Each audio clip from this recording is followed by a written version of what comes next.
जोर दिया गया है कि हमें परमेश्वर से प्रेम रखना है, हमें परमेश्वर के इकलौते पुत्र से प्रेम रखना है। लिखा है, जिसका यह विश्वास है कि यीशु ही मसीह है, वह परमेश्वर से उत्पन्न हुआ।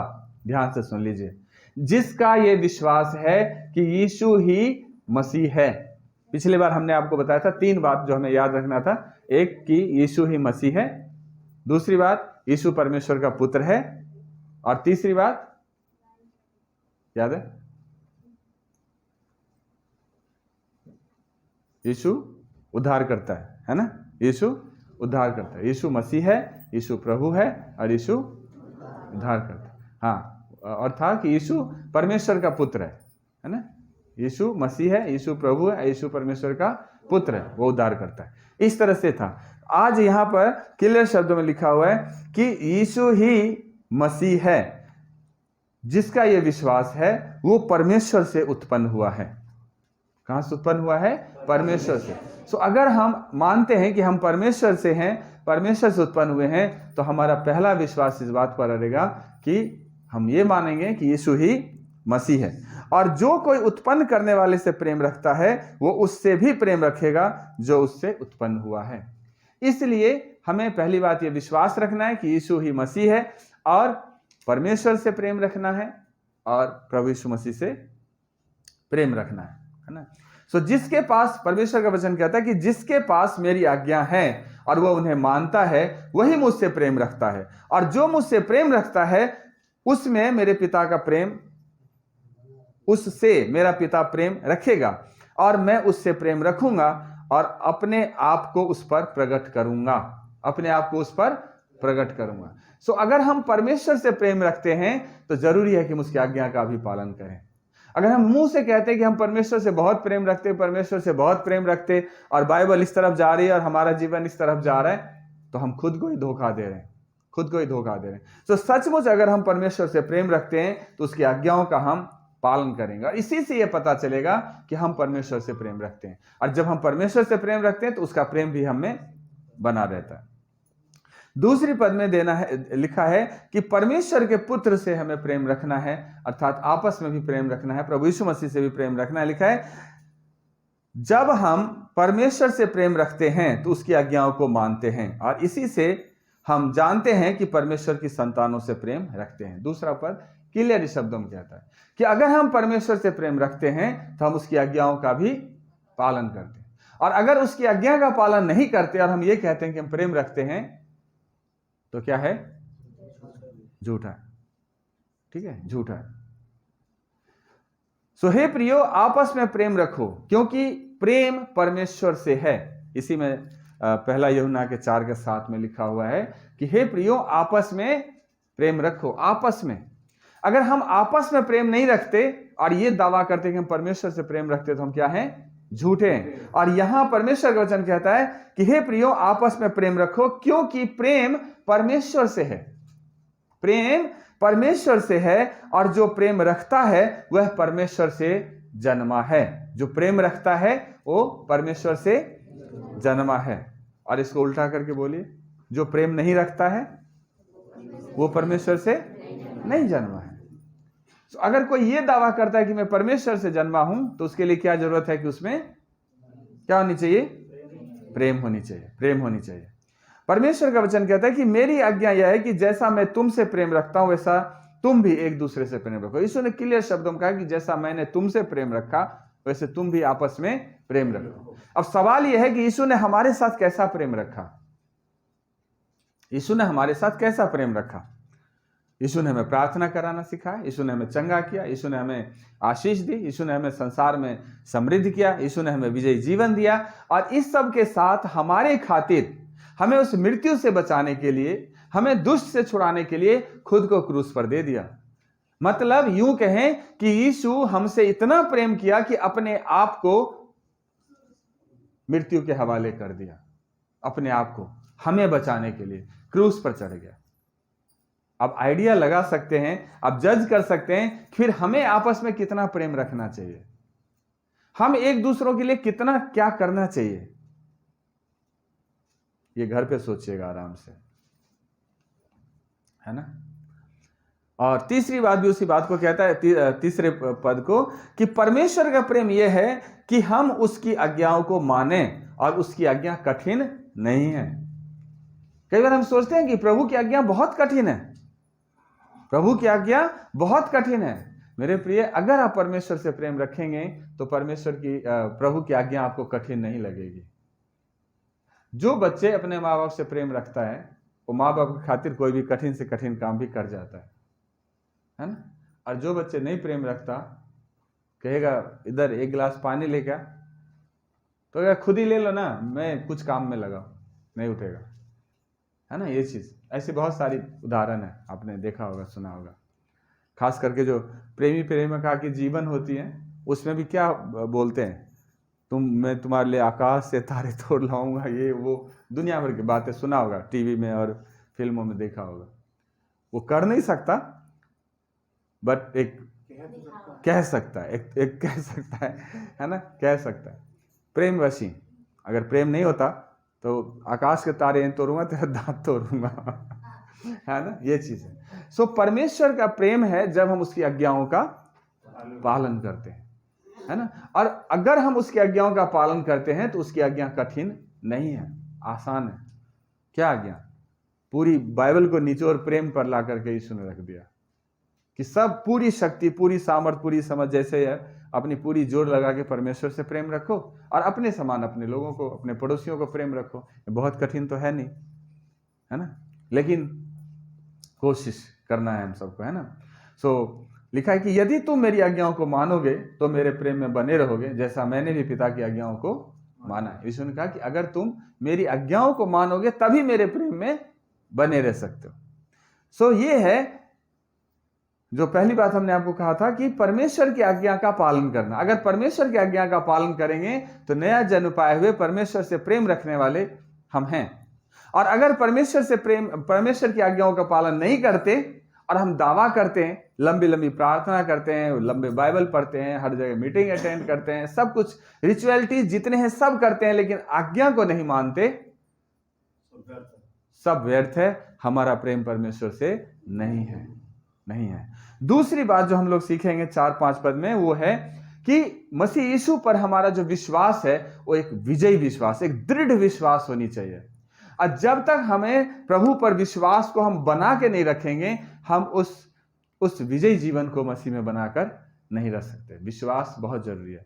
मेरे प्रिय, मैं आपको बताऊं, इस संसार में अगर आपके पास पैसा है तो आप कुछ भी कर सकते हैं। कुछ भी करने मतलब अपनी इच्छा की चीजें खरीद सकते हैं, अपने हिसाब से आप जी सकते हैं, कर सकते हैं, थोड़ी बहुत कोशिश कर सकते हैं। मैं हमेशा की बात नहीं करता क्योंकि प्रभु का वचन इसको सपोर्ट नहीं करता, लेकिन कुछ जरूरतों को आप जरूर पैसे रहने से पूरा कर सकते हैं। उसी तरह अगर स्वर्ग में आप कुछ करना चाहते हैं, परमेश्वर के राज्य में अगर आप कुछ करना चाहते हैं, तो वहां की करेंसी है विश्वास। वहां की करेंसी है विश्वास। अगर आपके जीवन में विश्वास नहीं, अगर आपने विश्वास को बना के नहीं रखा हुआ है, तो कुछ भी करना मुश्किल है। सो चौथे पद में इस तरह से कहता है, क्योंकि जो कुछ परमेश्वर से उत्पन्न हुआ है वह विजय जिससे संसार पर जय प्राप्त होती है, हमारा विश्वास है। ध्यान सुनिए, फिर से पढ़ता हूं मैं चौथे पद को। क्योंकि जो कुछ परमेश्वर से उत्पन्न हुआ है, जो कुछ परमेश्वर से उत्पन्न हुआ है वह संसार पर जय प्राप्त करता है। जो परमेश्वर से उत्पन्न हुआ है वह संसार पर जय प्राप्त करता है, और वह विजय जिससे संसार पर जय प्राप्त होती है वो हमारा विश्वास है। विश्वास है तभी आप जय प्राप्त कर सकते हैं। विश्वास है तभी आप कुछ कर सकते हैं। विश्वास नहीं है, इवन कि मैं आपको बताऊं, कुछ भी आप करते हैं, कोई भी एक्टिविटीज करते हैं, कोई भी काम करते हैं, कोई भी प्रोजेक्ट करते हैं, क्या बिना विश्वास के आप उस काम को शुरू करते हैं? अपने जीवन के हर दिन की बात को बता रहा हूं। हर दिन के जो काम है उसको करने से पहले आपके अंदर विश्वास होता है कि मैं इसे कर लूंगा, ये हो जाएगा, मुझे ऐसा करना है, ये जो भी है। हो सकता है कि जीवन वो इतना हैबिचुअल हो गया कि आपको एहसास नहीं हो रहा कि मैं विश्वास कर रहा हूं तब इस काम को कर रहा हूं, लेकिन सच्चाई यह है कि कुछ भी करने के लिए विश्वास की जरूरत होती है। उसी तरह परमेश्वर के राज्य में एक विजयी जीवन को जीने के लिए, इस संसार में आपको विजय जीवन को जीने के लिए विश्वास को मजबूत रहना, विश्वास को अपने अंदर बनाए रखना बहुत ही आवश्यक है। प्रभु का वचन कहता है, अगर तेरा विश्वास राई के दाने के बराबर भी हो, तेरा विश्वास अगर राई के दाने के बराबर भी हो, तो तू इस पहाड़ को भी कहेगा हट जा, तो वो भी वहां से हट जाएगा और समुद्र में चला जाएगा। मसीह के जीवन में बिना विश्वास के, मसीह लाइफ में अगर आप चल रहे हैं, मसीहत में आप चल रहे हैं और बिना विश्वास के सोचेंगे कुछ कर लेंगे, कुछ नहीं कर सकते। हर चीज के लिए आपको विश्वास रखना होगा, तभी हम इस संसार में विजय को प्राप्त कर सकते हैं। यही पहला यूहन्ना जिस पत्री को हम पढ़ लें, इसके 4 के 4 में इस तरह से लिखा है, हे बालकों, तुम परमेश्वर के हो और तुमने उस पर जय पाई है, क्योंकि जो तुम में है वह उससे जो संसार में है बड़ा है। जो तुम में है वह उससे जो संसार में है उससे बड़ा है। यह विश्वास आपको थामना है। हम संसार में जाते हैं, बहुत परेशानी है, दुख है, तकलीफ है, बीमारी है, दुष्ट आत्मा है ना, जादू टोना है, तंत्र मंत्र है, पड़ोसियों का झगड़ा है ना, एक दूसरे का पैर खींचना है, एक दूसरे के तरक्की से जलना है, ऐसे बहुत सारी विवाद हैं संसार के अंदर। और उस संसार में अगर आपको जीना है तो विश्वास रखना पड़ेगा कि जो इस संसार को चलाने वाला है, जो इस संसार पर प्रभुता करता है, उससे सामर्थ्य मुझ में है जो मुझ पर प्रभुता करता है। हालेलुया। जो मुझ पर वो यीशु मसीह जो तीनों लोगों का स्वामी है, वो यीशु मसीह जो स्वर्ग, पृथ्वी और समुद्र में कोई दूसरा नाम नहीं दिया गया, स्वर्ग, पृथ्वी और पृथ्वी के नीचे कोई दूसरा नाम नहीं दिया गया जिस नाम पर सब घुटना टेके। एक ही नाम है और वो नाम है यीशु नाम। तो वो श्रेष्ठ नाम, वो सामर्थी नाम, वो महान नाम, वो हमारे साथ रहता। कहता है ना कि अगर तुम मेरी आज्ञाओं को मानोगे तो तुम मेरे प्रेम में बने रहोगे, है ना, और मैं तेरे साथ रहूंगा। वो हमारे साथ वास करता है। सो वो है हमारे अंदर, हमें उस पर वो करना है। और प्रभु का वचन कहता है यूहन्ना रचित सुसमाचार 16 के 33 में, मैंने ये बातें तुमसे इसलिए कही कि तुम्हें मुझ में शांति मिले। संसार में तुम्हें कलेश होता है, परंतु ढाढ़स बांधो, मैंने संसार को जीत लिया है। यीशु ने कहा इस संसार में तुझे कलेश होगा, और होता भी है। कलेश का मतलब दुख होगा, तकलीफ होगा, परेशानियां होगा, उल्टे सीधे बात सुनने पड़ेंगे, लोग ताना मारेंगे, लोग तरह तरह की बातें करेंगे, क्योंकि मेरे साथ किया तो तेरे साथ भी करेंगे। यीशु मसीह को अपने घर के लोग कहते थे इनका दिमाग ठिकाना नहीं है। यीशु मसीह के घर के लोग कहते पगला गया है, और भी बहुत कुछ, कई आरोप उन पर लगाए गए। अपनों ने उनका मजाक उड़ाया। तो जब यीशु मसीह का मजाक अपना उड़ा सकता है, तो क्या हमारा और आपका मजाक नहीं उड़ा सकता है संसार के लोग? और अपने नहीं उड़ा सकते। लेकिन प्रभु ने कहा ढाढ़स बांधो, कलेश होगा तुझे संसार में, लेकिन तुम ढाढ़स बांधो, मैंने इस संसार को जीत लिया है। जीत लिया है मतलब रिजल्ट लास्ट में विजय हमारी ही है। अभी थोड़ा सा स्ट्रगल है, थोड़ा सा दुख है, थोड़ी सी तकलीफ है, थोड़ा सा कलेश है, बट फाइनली रिजल्ट जो है वो हमारे पक्ष में। इसलिए ढाढ़स बांधो, इसलिए ढाढ़स बांधो। 5वें पद को कहता है कि संसार पर जय पाने वाला कौन है? केवल वह जिसका यह विश्वास है कि यीशु परमेश्वर का पुत्र है। संसार पर जय प्राप्त करने वाला सिर्फ वो है जिसका यह विश्वास है कि यीशु परमेश्वर का पुत्र है। परमेश्वर जो ईश्वरों का ईश्वर है, परमेश्वर जो राजाओं का राजा है, परमेश्वर जो सर्वशक्तिमान है, परमेश्वर जो अविनाशी है, परमेश्वर जो सर्वव्यापी है, परमेश्वर जो हर चीज पर प्रभुता करने वाला है, और उसका इकलौता बेटा, उस सृष्टि रचयिता, अल्फा ओमेगा, आदि और अंत, वो प्रभु यीशु मसीह है। और जब हम ये विश्वास करते हैं कि उसी सनातन परमेश्वर का पुत्र प्रभु यीशु मसीह है, जो सनातन काल से हमारी सहायता करने के लिए आया है, तो निश्चित रूप से हमारा जीवन सफलता को प्राप्त करेगा, विजय को प्राप्त करेगा। हमें विश्वास अपने अंदर डेवलप करना है ना। अगर हम नए जन्म पाए हुए इंसान हैं तो हमें विश्वास करना है कि यीशु ही मसीह है, हमें विश्वास करना है यीशु ही परमेश्वर का पुत्र है। और जब हम इस तरह से विश्वास करेंगे तो आगे हम प्रभु में और भी बढ़ेंगे। इसी पत्री के 4:15 में लिखा है कि जो कोई यह मान लेता है कि यीशु परमेश्वर का पुत्र है, परमेश्वर उसमें बना रहता है और वो परमेश्वर में। जब हम ये मान लेते हैं कि यीशु परमेश्वर का पुत्र है, तो परमेश्वर हम में बना रहता है और हम परमेश्वर में बने रहते हैं। मेरे प्रिय, बहुत ज़्यादा जरूरी है कि हमें विश्वास करें कि यीशु परमेश्वर का पुत्र है। वो इसलिए कि वो हम में बना रहे और हम उसमें बना रहे। ठीक है, ये हमें विश्वास रखना है। विश्वास में संसार पर हमने जय प्राप्त कर लिया, प्रभु ने जय प्राप्त कर लिया, हमें ऐसा विश्वास रखना है। कलेश होगा, दुख होगा, तकलीफ होगा, लेकिन फाइनल रिजल्ट हमारे ही फेवर में होगा, है ना। हमें यह भी विश्वास रखना है कि परमेश्वर का पुत्र प्रभु यीशु मसीह है, या यीशु मसीह परमेश्वर का पुत्र है। लास्ट बात जो है वो 6 से लेकर 12 तक है। हमें अपने अंदर मसीह की गवाही को बना के रखना है। हमारे अपने अंदर मसीह की गवाही को बना, जब मैं इस पर मनन कर रहा था तो मैंने सोचा कैसे गवाही को बना कर रख सकते हैं। हम सब जितने लोग आज प्रभु में हैं, बिना गवाही के कोई नहीं है। प्रभु में आप आए किसी न किसी कारण से आए। कोई बहला के फुसला के जबरदस्ती नहीं लाया आपको प्रभु में, और ना ही बहला के फुसला के आप जबरदस्ती चल सकते हैं प्रभु में, क्योंकि प्रभु के साथ चलना आसान काम तो है नहीं, बहादुरों का काम है ना। हमारे भाषा में कहते हैं जिसके अंदर जिगड़ा होगा ना, वही चल सकता है प्रभु यीशु के साथ। सबके बस की बात नहीं है। जिसके पास जिगर होगा, ताकत होगा, हिम्मत होगा, है ना, विश्वास होगा प्रभु पर, वही हिम्मत जुटा के इस संसार में प्रभु के पीछे चल सकता है, और ऐसे नहीं चल सकता है। जब हम प्रभु में आए तो हमारे जीवन में एक गवाही है, पर प्रभु ने हमारे जीवन में कुछ किया है। सबके मना करने से भी हम मानने वालों में से नहीं हैं, क्योंकि हमारे जीवन में एक गवाही है, और उसी गवाही को हमारे अंदर में बना के रखना है। हम जैसे जैसे प्रभु में बढ़ते जाएंगे, गवाही ऑटोमेटिकली बनता जाएगा। बच्चा जब बड़ा होके बीए पास कर जाता है ना, पीएचडी कर लेता है, तो आपको क्या लगता है? सुबह पढ़ना शुरू किया और रात बीती और अगले दिन सुबह उठा तो पीएचडी की डिग्री लेके आ गया?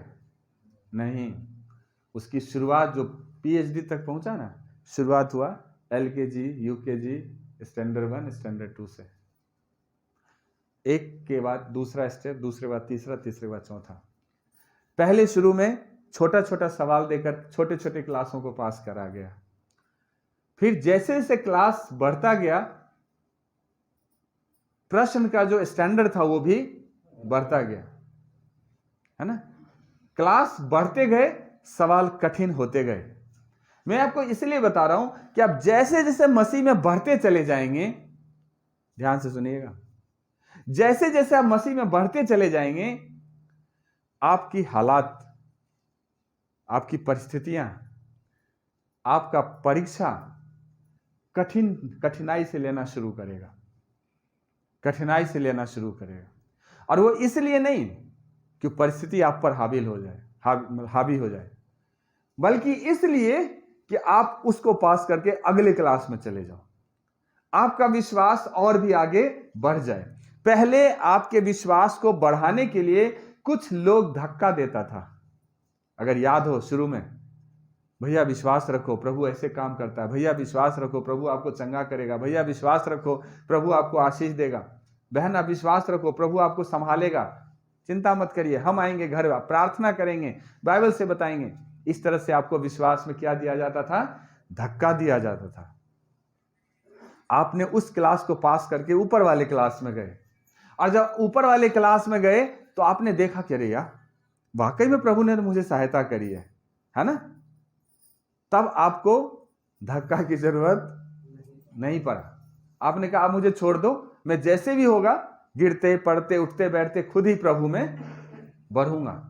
फिर आपने एक क्लास को पास किया, कठिन और कठिन बातों को आपने पास किया, कठिन समस्याओं का आपने विजय प्राप्त किया, आगे बढ़ा। तब आपको अब हिम्मत जगी, अरे अब तो मैं अच्छी तरह से चल सकता हूं, क्योंकि अगर इतने बुरे परिस्थिति में परमेश्वर ने मुझे संभाला तो आगे वाली समस्याओं में भी प्रभु मुझे क्या करेगा? संभाल लेगा। अब आपके अंदर दौड़ने की शक्ति आ गई, और आप एक के बाद एक समस्या को चैलेंज की तरह लेते चले गए, क्योंकि सर्वशक्तिमान परमेश्वर आपके साथ बना हुआ है। और तब पहली वाली हालात को याद रखिए, जैसे आपको सब कहता भैया बढ़ो, मैं आपके साथ हूं, अब आप दूसरों कहेंगे आप आगे बढ़िए, मैं आपके साथ हूं, क्योंकि मैंने देखा है, प्रभु ने मुझे संभाला, आपको भी संभालेगा। आपने कर लिया पीएचडी, है ना। सो विश्वास को बनाकर, और विश्वास तब तक नहीं बनेगा जब तक आप कठिन हालात से नहीं गुजरेंगे। जब तक हालात ऊपर नीचे नहीं होगा, परमेश्वर का काम आप कैसे देखेंगे अपने जीवन में। सो रेडी रहिए, संसार में कलेश होगा, लेकिन ढारस बांधिए, यीशु ने उसे जीत लिया है। थोड़ी बहुत ऊपर नीचे होता है, होने दीजिए, वही तो है जहां आपको पास करना है, वही तो परिस्थितियां हैं जहां से आप पास करके अगले क्लास में जाएंगे। कोरोना पीरियड थोड़े है कि ऑनलाइन पेपर दो या ना दो, बस अगले क्लास में चले गए, गवर्नमेंट ने अनाउंस कर दिया अगले क्लास अगले क्लास। परमेश्वर का सर ऐसा नहीं चलता। परमेश्वर पेपर लेता है, हर पोजीशन में पेपर लेगा, अच्छे घड़ी में भी और बुरे घड़ी में, और उसमें आपको पास होना, और इसी को हमें बना के रखना। और परमेश्वर की गवाही यहाँ, प्रभु यीशु मसीह की यहाँ पे गवाही कौन सा देता है, सुन लीजिए। पहली गवाही प्रभु यीशु मसीह का 6 से 8 पद में देता है, आत्मा, लहू और पानी, जल, तीन गवाही देता है। 6 से 8 में पढ़ेंगे तो यहां लिखा है गवाही देने वाला 3 है, आत्मा, पानी 8 पद में, और लहू, और तीनों एक ही बात पर, आत्मा, पानी और लहू। और जो गवाही देता है वो आत्मा है, क्योंकि आत्मा सत्य है। और 6 में लिखा है कि यही है जो पानी और लहू के द्वारा आया, अर्थात यीशु मसीह, वह न केवल पानी के द्वारा वरन पानी और लहू दोनों के द्वारा आया था। सो यीशु मसीह के आने की गवाही आत्मा, पानी और लहू तीनों देता है। ये आत्मा वही है, सत्य का आत्मा, जिसके बारे में यूहन्ना रचित सुसमाचार में बोला गया कि जब वह आत्मा अर्थात सत्य का आत्मा आएगा तो तुम्हें सब सत्य का मार्ग बताएगा, क्योंकि वह अपनी ओर से ना कहेगा, परंतु जो कुछ सुनेगा वही कहेगा, और आने वाली बात भी तुम्हें बताएगा। यही आत्मा वो सत्य का आत्मा है जो गवाही देता है। अगर हम लहू की बात करें तो यीशु का लहू वो सामर्थ्य लहू लिखा, जो मसीह का लहू, जिसने अपने आप को सनातन आत्मा के द्वारा परमेश्वर के सामने निर्दोष चढ़ाया, तुम्हारे पापों को मरे हुए कामों से क्यों न शुद्ध करेगा, ताकि तुम जीवते परमेश्वर की सेवा करो। इब्रानियों 9:14 में लिखा है, मसीह का लहू जिसने अपने आप को सनातन आत्मा के द्वारा परमेश्वर के सामने निर्दोष चढ़ाया, तुम्हारे मरे हुए कामों को क्यों ना शुद्ध करेगा, ताकि तुम जीवते परमेश्वर की सेवा करो। वो लहू सनातन लहू है जो इस बात की गवाही देता है। वो माता मरियम से पैदा हुआ, जो कुमारी थी और संसार के लिए रीति पर पैदा हुआ। कहते हैं जब बच्चा पैदा होता है तो बच्चे के साथ जब माँ के पेट से निकलती है तो लहू और पानी में लिपटा हुआ आता है, और उसी तरह से यीशु का जन्म हुआ उस लहू और पानी में लिपटा हुआ। और ये वही लहू है जो गवाही देता है, जो क्रूस पर हमारे लिए और आपके लिए मारा गया। और यीशु का अगर उस पानी की बात करें तो यूहन्ना 4:14 में कहता है, परंतु जो कोई इस जल में से पिएगा जो मैं तुम्हें दूंगा, वह फिर अनंत काल तक प्यासा ना होगा, वरन जो जल मैं उसे दूंगा वह उसमें एक सोता बन जाएगा जो अनंत काल तक उमड़ता रहेगा। ये गवाही देता है। एक आज से 2022 साल पहले प्रभु ने 12 चेले बनाए, है ना, और फिर चेले बढ़ते गए। वो जीवन का जल एक से दूसरे में, दूसरे से तीसरे में ट्रांसफर होता गया, और जहां वो जीवन का जल पहुंचा वहां से नदियां फूट निकला। एक एक विश्वासी से एक एक चर्चेज बन गए, एक एक विश्वासी से हजारों आत्मा जीते गए, उन हजारों आत्माओं से हजारों आत्मा बचाए गए। वो फूटता चला गया, सोता निकलता चला गया। वो इस बात की गवाही देता है कि यीशु मसीह कौन है। किसी मनुष्य के चिन्ह और चमत्कार के द्वारा लोग नहीं आ रहे प्रभु के पास, बल्कि स्वयं परमेश्वर के द्वारा किए हुए कामों के द्वारा लोग आज प्रभु के पास आ रहे हैं। जब बाइबल को लोग पढ़ते हैं तो ढूंढते हैं, कमियां निकालते हैं, इधर से उधर से जैसे भी करके निकालते हैं, लेकिन लास्ट में निकल के यही लगता है कि सच्चा ईश्वर यही है, इसी पर विश्वास करो और कोई दूसरा नहीं है। हमने ऐसे बहुतों गवाही सुना है जो कभी मसीहों को सताया करते थे, वो आज प्रभु पर विश्वास करते हैं, आज प्रभु के लिए दुख उठाते हैं, क्योंकि कुछ तो सच्चाई है जो उसके जीवन पर को बदलता है, और वही इस बात की गवाही देता है। ये दूसरी गवाही परमेश्वर खुद देता है, जो पिता है। परमेश्वर जो पिता है खुद यीशु मसीह की गवाही देता है, जो 9वें पद में इस तरह से लिखा है, जब हम मनुष्यों की गवाही मान लेते हैं तो परमेश्वर की गवाही तो उससे बढ़कर है, और परमेश्वर की गवाही यह है कि उसने अपने पुत्र के विषय में गवाही दी है। परमेश्वर ने खुद अपने पुत्र के विषय में गवाही दी है। हम सब जानते हैं मत्ती रचित सुसमाचार में जब यीशु मसीह का बपतिस्मा हुआ, और बपतिस्मा होने के बाद जब पानी से बाहर निकले तो एक कबूतर के समान पवित्र आत्मा उस पर आया और भविष्यवाणी हुआ। क्या हुआ? ये मेरा प्रिय पुत्र है, ये मेरा प्रिय पुत्र है जिससे मैं अत्यंत प्रसन्न हूं, जिससे मैं अत्यंत प्रसन्न हूं। दूसरी अगर देखेंगे उसी मत्ती रचित सुसमाचार में, जब पहाड़ पर यीशु मसीह होते हैं, प्रार्थना कर होते हैं, चेले सब होते हैं, और वहां पर मूसा और एलिया आता है और यीशु मसीह का पूरा शरीर श्वेत हो जाता है। और वहां पर जब सब कुछ होता है तो पतरस कहता है कि कितना अच्छा होगा अगर हम यहीं पर मंदिर बनाएं, 3 मंडप बनाएं, बीच में आपका, एक तरफ मूसा का, एक तरफ एलिया का, है ना।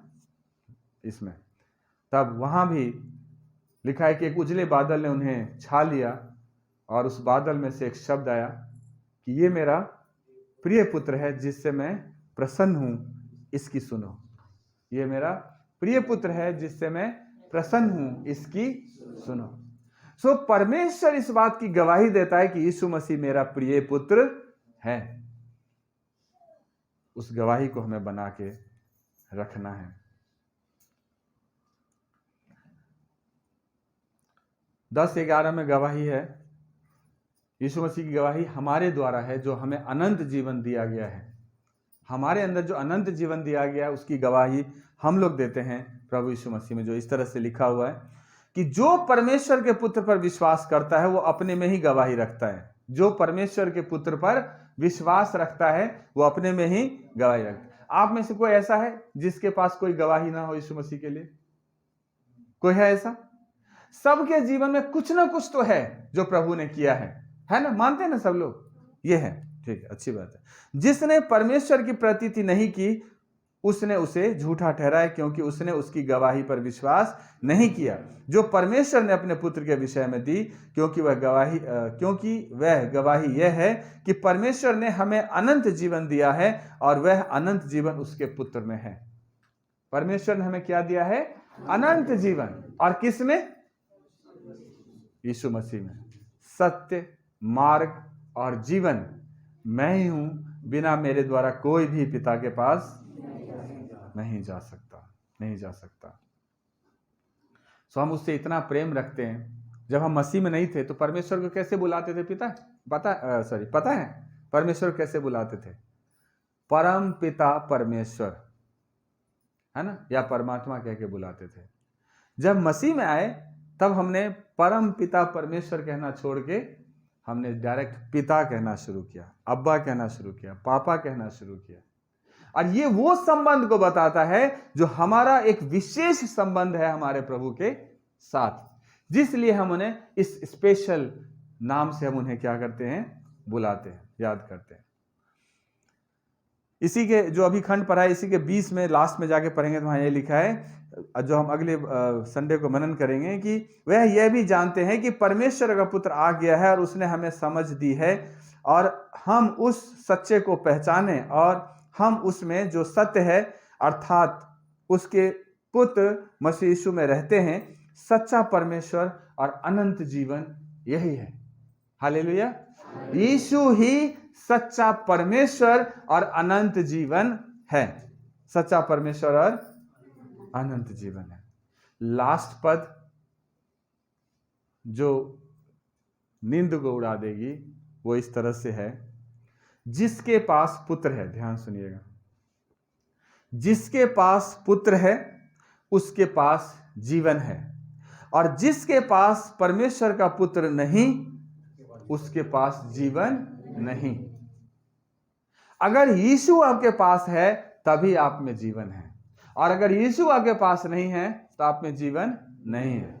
आज बड़े दुख की बात है कि सारी दुनिया उस परमेश्वर को अलग अलग नामों से ढूंढने के लिए राजी है और ढूंढ भी रहे हैं, लेकिन उस परमेश्वर के द्वारा दिया हुआ जीवन जो निहित है, वो यीशु मसीह में निहित है, उसे कोई ढूंढने की कोशिश नहीं कर रहा और ना उसके पास आने की कोशिश कर रहा, और जो आता है उसमें जीवन है। सो इसको हम ये कह सकते हैं, नो सन नो लाइफ। पुत्र नहीं तो जीवन नहीं, पुत्र है तो जीवन है। इसको अच्छी तरह से माइंड में सेट कर लीजिए। पुत्र है तो जीवन है, पुत्र नहीं है तो जीवन नहीं है। इसको ऐसे समझिए, यीशु है तो जीवन है, यीशु नहीं है तो जीवन नहीं है। बिना यीशु का जीवन नहीं है। सो मेरे प्रिय, आज का जो खंड थी उसमें हमने यही बताया कि मसीह यीशु में हमें एक विजयी जीवन को जीने के लिए हमें कैसे हम जी सकते हैं एक विजयी जीवन को। 3 चीज है जो हमें याद रखना है। पहली बात है, परमेश्वर की आज्ञा को बना के रखना है अपने में, जो प्रेम से है। दूसरी बात है, मसीह यीशु पर विश्वास को अपने अंदर बना करके रखना है। और तीसरी बातें हैं, उसके गवाही को अपने अंदर में बना के रखना है। अगर गवाही नहीं रहेगी